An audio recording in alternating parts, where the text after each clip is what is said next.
సంవత్సరాలు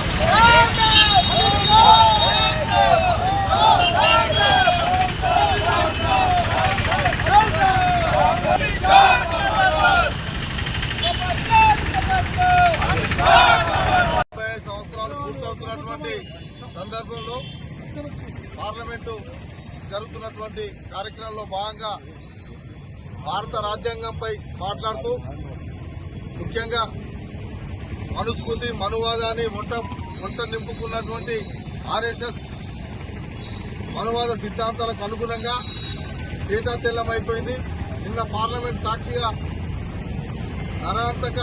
నయవంతక అమిత్ షా భారత రాజ్యాంగం పట్ల ప్రజాస్వామిక లౌకికవాదం పట్ల తన అక్రాసులు వెళ్లిపుచ్చినటువంటి పరిస్థితులు అర్థమైనాయి. ఈ దేశానికి అత్యున్నతమైనటువంటి దేవాలయంగా కొలిచేటువంటి పార్లమెంటు వ్యవస్థలో నిండు పార్లమెంట్లో నిన్న భారత రాజ్యాంగంపై మాట్లాడుతూ ఈ దేశ పేద వర్గాలకు,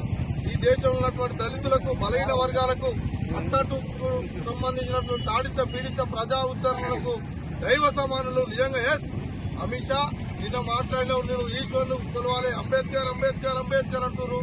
ఈశ్వరుని కొలిస్తే స్వర్గం పోతా అంటారు. ఈశ్వరుని కొలిస్తే స్వర్గం పోతే దేవుడు ఎరుగు. అంబేద్కర్ కొలిస్తే ఈరోజు విజ్ఞానం మొత్తము అంబేద్కర్ ను అనుసరిస్తే ఈరోజు పేద వర్గాలకు సంబంధించినటువంటి ఈ దేశం ఉన్నటువంటి కులమతాలకు అతీతంగా సమసమాజ స్థాపనలో మేమంతా కూడా అంబేద్కర్ ను నిజంగా కూడా దేవుడిగా కొలిచేటువంటి దేశంలో నువ్వు ఉండాలంటే ఖచ్చితంగా భారతీయ జనతా పార్టీకి సంబంధించినటువంటి ప్రభుత్వం నరేంద్ర మోడీ నువ్వు ఏదైతే భారత రాజ్యాంగం ప్రకారం నాకు ఈ దేశంలో ప్రధానమంత్రి అవకాశం అయినటువంటి మాట